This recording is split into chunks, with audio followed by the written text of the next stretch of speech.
Një ngjarje e rëndë ndodhi mbrëmjen e 7 majit në fshatin 6 pranë Sarandës, ku humbi jetën 66 vjeçari Recep Ismaili, i njohur në zonë si biznesmen dhe pronari i një karburanti dhe lokali.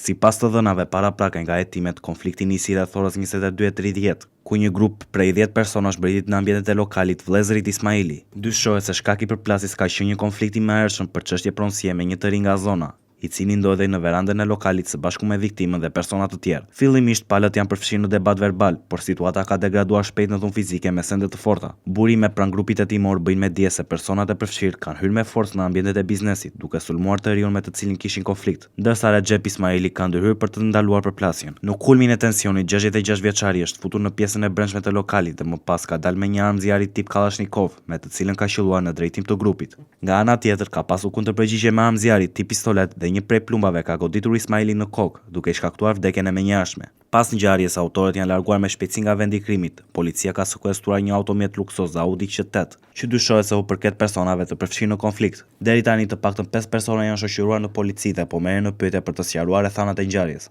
Hetuesit po punojnë për identifikimin e autorit të plumbit fatal, si dhe për dokumentimin e rolit të secilit prej të përfshirëve në konflikt. Policia dhe grupi hetimor vijojnë kontrollet dhe veprimtaritë intensive për zbardhjen e plotë të ngjarjes dhe arrestimin e autorëve.